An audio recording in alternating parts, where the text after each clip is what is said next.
हे सगळ्यांना आधीपासून माहिती होतं कसं वापरायचं? नाही. हळूहळू तुम्ही समजून घेतलं, शिकले, तुम्हाला कुणीतरी समजून सांगितलं असेल. मोबाईलच्या दुकानात तो मुलांनी कसं ऑपरेट करायचं, काय कॅमेरा आहे, काय फीचर्स आहे, सगळं एक 20 मिनिटं 25 मिनिटं तर घेतली असेल. पहिला मोबाईल घ्यायला गेले तेव्हा त्यांनी डायरेक्ट सेलिंग मध्ये काय आणलं? समजूनच सांगायचं होतं ना ह्यांना पण. फक्त त्यांनी पण असंच लॉकडाऊन मध्ये एक मस्त प्रोग्राम घेतला पाहिजे होता, तुम्हाला सगळ्यांना एक संधी दिली पाहिजे होती आणि सांगितलं होतं की प्लीज हे तुम्ही घराघरात पोहोचवा, हा गरजेचा आहे विषय, मोबाईल प्रत्येक घरात जाणं. त्यांनी कसं विकलं?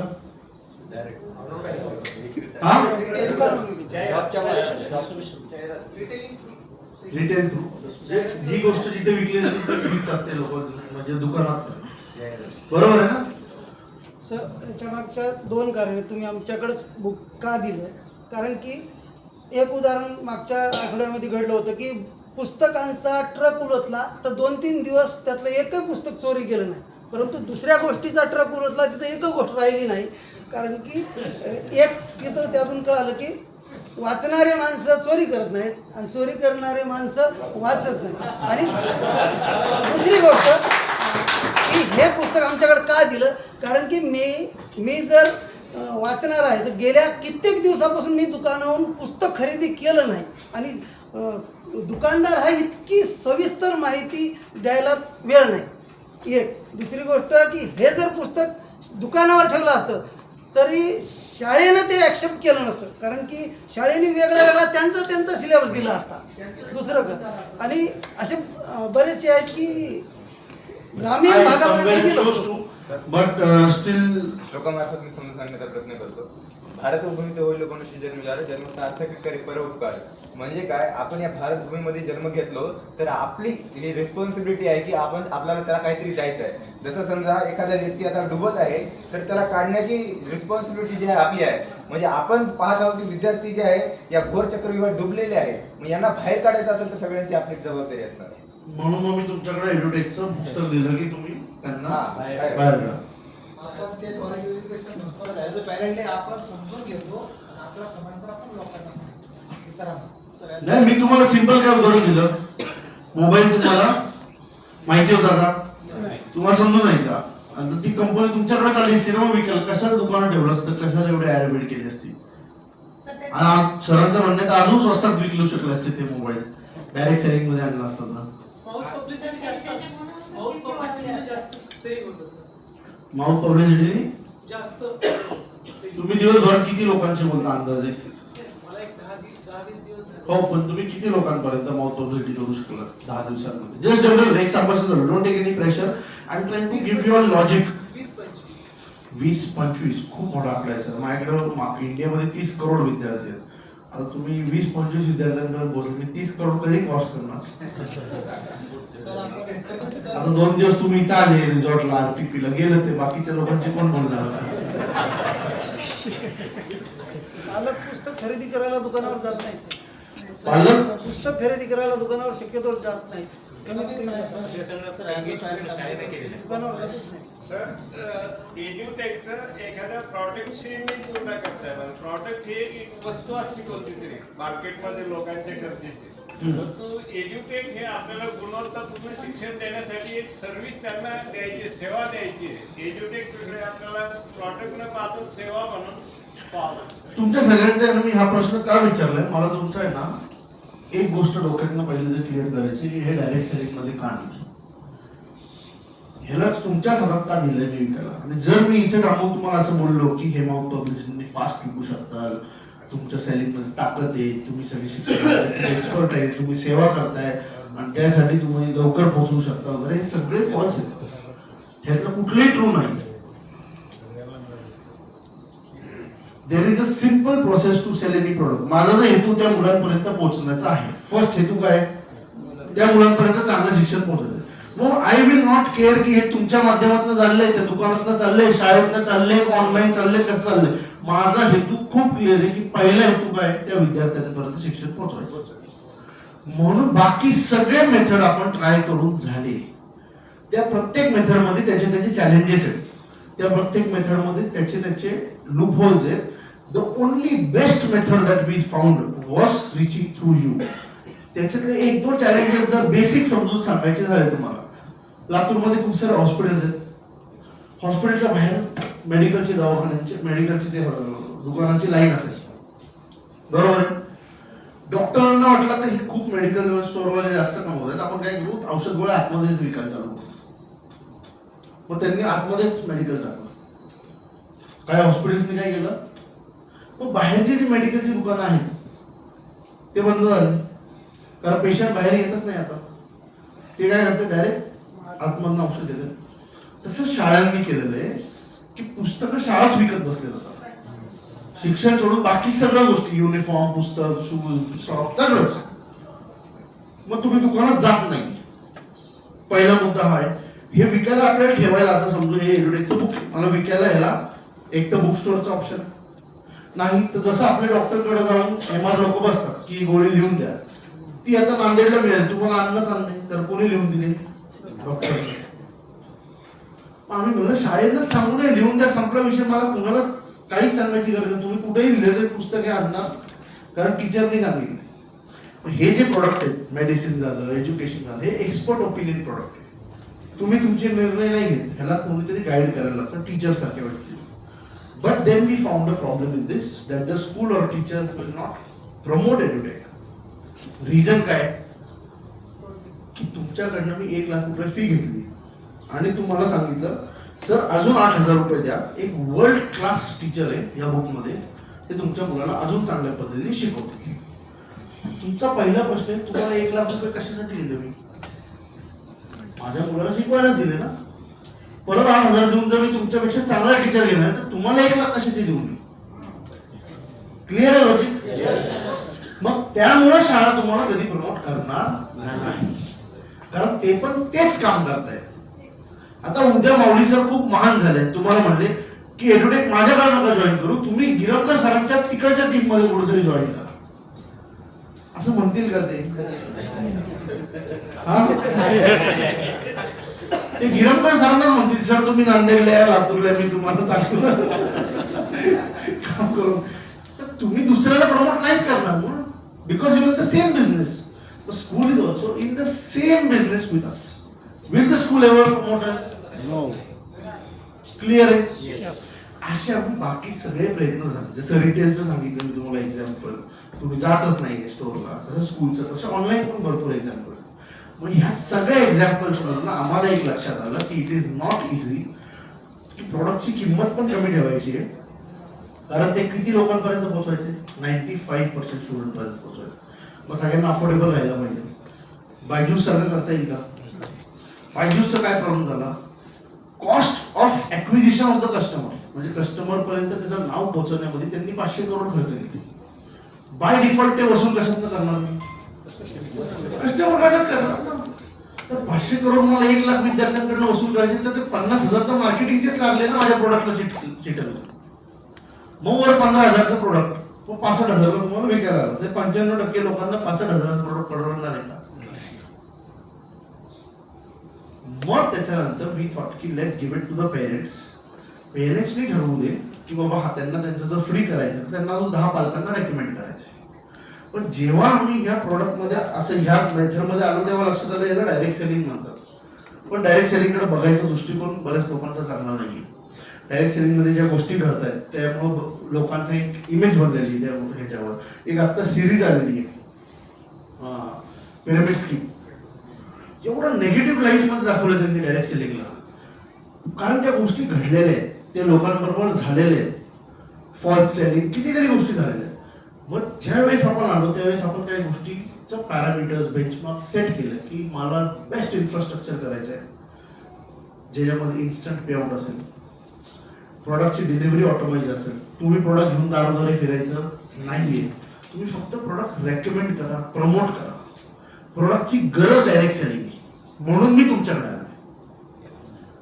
तुमच्यामध्ये तशी सेलिंगचं तो किंवा तुम्ही एज्युकेशनचे एक्सपर्ट म्हणून नाही आलो का तुम्ही खूप डेडिकेटेड आहे, सकाळी 6 वाजल्यापासून रात्री 12 पर्यंत तुम्ही घरी नाही जाणार, असातला कुठलाही भाग नाही. ह्या प्रोडक्टची गरज तुमच्या थ्रूच ते पोहोचू शकतं, म्हणून मी तुमच्याकडे आलो. कारण मगाशी बऱ्याच लोकांना असं गैरसमज झाला असेल की आमचे बेस्ट क्वालिटीज आहेत म्हणून सर आमच्यावर काही लोकांकडे खरंच आहेत. म्हणजे कदाचित मला असं वाटतं काही MBA किंवा टॉपचे युनिव्हर्सिटीज मधनं पासआउट झालेले लोक पण एज्युटेकला तेवढं व्यवस्थित सांगू नाही शकत असे काही लोक आपल्याकडे आहेत. एवढे डेडिकेटेड त्यांची जी स्किल आहे. परत तेच विद्यार्थ्यांचं जे मी उदाहरण दिलं की ग्रामीण भागामध्ये असे विद्यार्थी त्यांना फक्त संधी द्यायचा अवकाश आहे. अशीच एरोडेकमध्ये मी काही चॅनल पार्टनर बघितले त्यांना फक्त एक चांगली बिझनेस अपॉर्च्युनिटी देण्याचा एक अवकाश आहे. आणि ते शाईन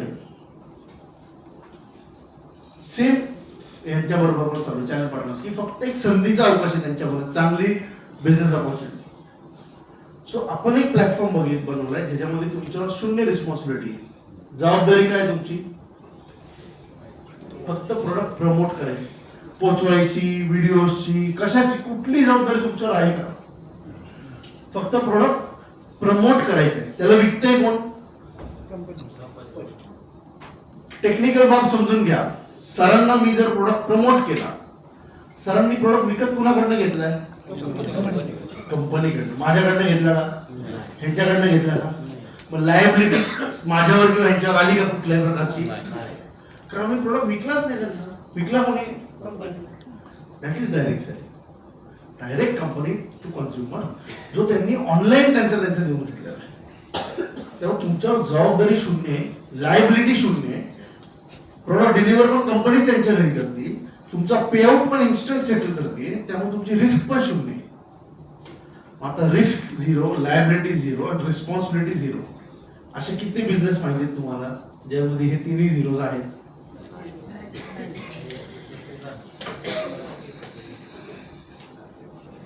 एक रिस्पॉन्सिबिलिटी आहे ती खूप मोठी आहे. म्हणजे ती बाकी सगळ्या बिझनेस मध्ये कदाचित खूप छोटी असेल, पण ही रिस्पॉन्सिबिलिटी अशी आहे की त्याच्यामुळे झोप नाही लागली पाहिजे तुम्हाला की त्या विद्यार्थ्यांपर्यंत तुम्ही पोहोचू नाही शकत. जे महाराष्ट्रामध्ये फक्त जर बघितले ते 2 करोड विद्यार्थी आहेत, त्या सगळे वंचित आहेत शिक्षणापासून आजपर्यंत. त्यांच्यापर्यंत पोहोचण्याची जबाबदारी ही तुमच्याकडे आहे. ती खूप मोठी. त्याला मी नंबरमध्ये नाही टाकू शकत. बाकी सगळ्या रिस्पॉन्सिबिलिटी झिरो आहेत. सर याच्यावर एक प्रश्न होता मला. समजा तुम्ही म्हणले की आमची जी रिस्क आहे, लायबिलिटी जी आहे खूप कमी आहे. समजा मी एखाद्याला प्रोडक्ट देतो आणि प्रोडक्ट दिल्याच्या नंतर समजा ऍप मध्ये ग्लिच आली, त्याला माहित आहे की कोण दिले? मी दिलो. त्याला थोडीच कंपनीकडे जाणार आहे, त्याला माझ्याकडेच येणार आहे. बरं ठीक आहे. सोपं एकदम उदाहरण देतो तुम्हाला. आता हा फोन कुठला आहे? रिअलमीचा फोन आहे. आता हा खराब झाला. मी एक मोबाईलचा दुकानदार आहे, मी यांना फोन विकला, हा खराब झाला. हे काय करतात? सर्व्हिस सेंटरला जा. सर्व्हिस सेंटरला जातात ना रिअलमीच्या, का माझ्याकडे येतात? कारण त्यांना रिअलमी कंपनीने काय सांगितलंय? बाबा हा आमचा फक्त दुकानदार विक्रेता आहे. फोन कोणाचा आहे? कंपनीचा आहे. जे पण प्रॉब्लेम आहे तुम्ही कुठे घेऊन या? कंपनीच्या सर्व्हिस सेंटरला. डायरेक्ट सेलिंग ही एकमेव इंडस्ट्री इथं उलट होतं. ज्यांनी विकलाय पहिले जाऊन त्याची कॉलर पकडा, माझे पैसे मला. कारण कंपनीने जबाबदारी घेणं बंद केले की हा प्रोडक्ट आमचा आहे तर जबाबदारी कोणाची 100% पाहिजे?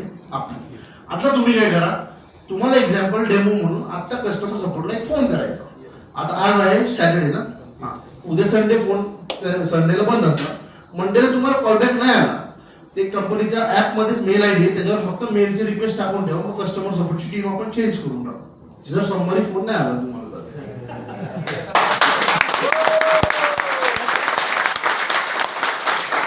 मोबाईलचं ऍप्लिकेशन उघडा एड्युटेकचं. त्याच्यामध्ये तुम्ही गेलेत तर तुम्हाला मेल करायची फॅसिलिटी आहे, फोन करायची फॅसिलिटी आहे, व्हॉट्सअप करायची फॅसिलिटी आहे.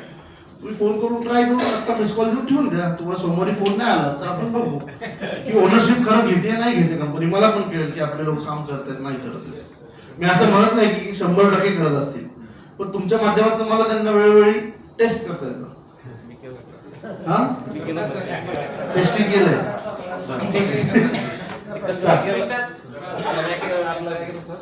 याचाच नंबर मी ऍक्टिव्ह करायला लावला होता दुसऱ्या पोस्टला. तर मग ते माझ्यावर खवळले की हा नंबर ऍक्टिव्ह झाला आहे. मी त्यांना हे टाकलं सर हा नंबर तुमचाच आहे. आणि तुमचा तुम्हाला सुद्धा माहित नाही हा नंबर, तुम्ही माझ्या बुक्सला ऍक्टिव्ह केला, असं मी एक केलं होतं. हां, सर. मी छान आहे, मी अजून म्हणत नाही, त्यांना झाडावर नाही बसवलेलं आहे. तर मी फक्त म्हणतोय की त्यांचं ते काम आहे आणि ती ओनरशिप आपल्याला घ्यायची. आता ऍपलचा पण फोन बिघडतो, त्यांचे पण फोन DOA होतात, सॅमसंगचा पण होतो. असं काही कुठल्या कंपनीचे फोन असे फुलप्रूफ नसतात. पण त्यांनी काय सांगितलंय, जबाबदारी आमची, काही झालं तरी तुम्ही टेन्शन घेऊ नका. म्हणून तुम्ही रिलॅक्स माइंड मध्ये असता की काही झालं तरी कंपनी. Yes sir. सर इतकं स्ट्रॉंग आहे सर्व्हिस सेंटर आपलं की पेमेंट कंपनीला गेलं आणि इनवॉइस आली आणि ती इनवॉइस जर तिकडे दिली कस्टमर सपोर्टला आणि आपण तो नंबर रजिस्टर केला आणि त्यांना सांगितलं की याच्यावरती ऍक्टिव्ह करून द्या, लगेच ऍक्टिव्ह करून द्या. तर मी इथे एक 20 मिनिटात 20 मिनिटात हा ते मेसेज देतात 20 मिनिटात. 20 मिनिटात काही करतो. ठीक आहे. हे सगळे पेरलेले नाही, रिअल एक्सपिरियन्सेस सांगतात. हो, सर आहे. ठीक आहे.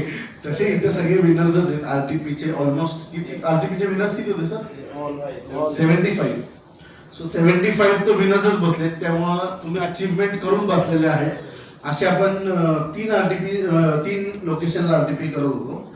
एक मँगलोरचा ऑलरेडी झालाय, एक लातूरमध्ये आणि एक लोणावळ्यामध्ये पुढच्या विकेंडला आहे 25-26 तारखेला. तर जे विनर्स आहेत, firstly congratulation to all of you all. कारण छोटं टार्गेट होतं, पण ते टार्गेट स्पेसिफिकली ह्याच्यासाठी हवं होतं की मला कमिटेड सिरियस लोक हे बघायचे होते किती कुठल्या रिजनमध्ये आहेत, त्यांच्याशी एडू आयटलवरती डिस्कशन करायचं.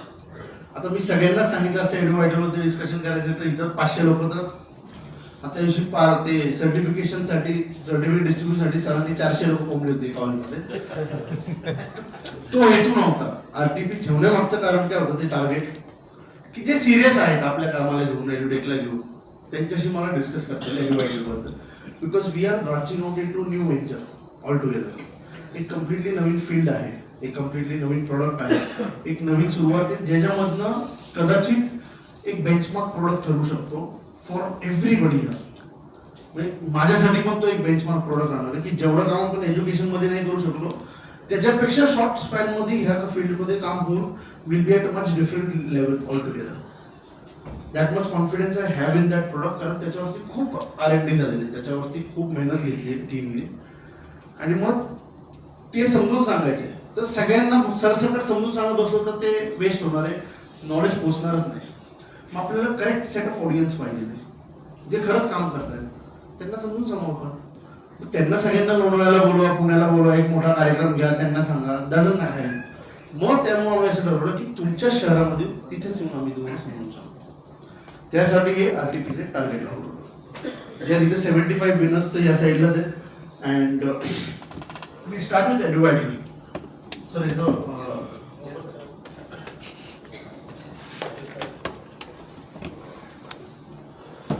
लाईट ऑफ बंद झाले. चालेल. Power okay. सगळ्यात पहिलं तर ना आपल्याला ह्या फील्डमध्ये का जायला लागलं किंवा एक्झॅक्टली आता आपण एडू आयटलमध्ये काय एंट्री करतोय, काही 2-4 फॅक्टर्स आहेत, त्याच्यावरती आपण डिस्कशन करू. ठीक आहे, होईल ते. आपण मुलांना अपेक्षा काय ठेवल्यात, त्यांनी एक्सेल केलं पाहिजे. बऱ्याच पालकांना काय वाटणार आहे की चला आता मी तुम्हाला हे पुस्तक दिलं, आता याच्यामध्ये तर क्विज पण आहे, 1 नंबर मार्क्स पडले पाहिजे, माझी जबाबदारी ॲज अ पालक संपली की मी तुमच्यापर्यंत संधी पोहोचवली, आता काम कुणाचं आहे, तुमचं आहे. ते कसं परफॉर्म करायचं आहे, अभ्यास करायचा, मार्क पाडायचे, ते सगळं काम कुणाचं आहे, मुलांचं. Now if you want them to excel, आपल्याला काही बेसिक फॅक्टर्स मध्ये जायला लागणार आहे की जर तुम्हाला त्यांच्याकडनं पीक परफॉर्मन्स पाहिजे, बेस्ट परफॉर्मन्स पाहिजे, तर ते 2-3 फॅक्टर्स आहेत ज्याच्यामुळे तो बेस्ट परफॉर्मन्स येऊ शकेल. त्यातलं एक खूप इम्पॉर्टंट फॅक्टर आहे की त्यांचा बॉडी किंवा त्यांची ऍक्च्युअल ग्रोथ त्या परफॉर्मन्सला साथ देते का. कालच एक बातमी आली होती रोहित शर्माची, ते बहुतेक लॉर्ड्सला त्यांची लास्ट टेस्ट असेल, ODI असेल, आणि त्यांना वर्ल्ड कपला घेणार नाही असं काहीतरी चालू आहे न्यूज. विराट कोहलीची काय आली त्याची बातमी? हा? खोटी आहे, मान्य आहे. पण विराटवर तसे क्वेश्चन्स का नाही आहेत? Performance and fitness Rohit is also very fit. But when you look at the overall performance of Virat, so there they have a confidence why there is a certain level of fitness. Now his body is being supported by the correct nutrition, the correct things. म्हणून त्यांची बातमी तुम्हाला लगेच ऐकायला येणार. Messi आता world cup चालू आहे, 39 एज, एकटाच टीमला दुबा करतो तिकडे, म्हणजे अख्ख्या जगात. अर्जेंटिनाला सेमी फायनल्सला गेली, उद्या मॅच आहे. येस स्पेन सोबत 39 इयर ओल्डचा माणूस आहे. Why are they able to excel? Why are they able to perform? It's not just about the training. मी एखाद्या व्यक्तीला खूप मस्त ट्रेनिंग दिलं, मेसीचा कोच सेम त्यांनाच लावला की आता तुम्हाला मेसीचा कोच दिला, ते तसं परफॉर्म करू शकतील का? तर भरपूर सारे फॅक्टर्स आहेत, करतील. पण मग सेम एन्व्हायरमेंट पाहिजे, सेम फूड इनटेक पाहिजे, भरपूर गोष्टी सेम लेवलच्या ठेवायच्या. नुसतं ट्रेनिंग नाही होणार आहे का? मग मी एखाद्या विद्यार्थ्याला एडुटेकचं बुक दिलं, नुसतं बुक नाही होणार आहे का? ते नॉलेज कन्झ्युम करण्यासाठी, तो फोकस आणण्यासाठी his body needs to be ready for that. What are we doing in today's times? What are we feeding the children in today's times? आपण ऍक्च्युअल त्यांना काय आहार देतो, आणि मग त्यांच्याकडनं एक्सपेक्टेशन विराट कोहली आणि मेसी सारखे ठेवते, आणि आहार त्यांना एकदम बेसिक देतोय, आणि का परफॉर्म नाही करू शकत आहे? एडुटेकचं बुक दिलंय, एवढं सगळं आणलंय, तरी मार्ग नाही पडत आहे. He needs to be very strong mentally, physically, all aspects. अजून काय लाईट्स आपल्याला शॉर्ट करता येईल का पुढच्या? त्या पण, आणि अजून या साईडचे सगळे केलं तरी चालते पुढच्या. दिसतंय का क्लिअर सगळं? दिसतंय सर.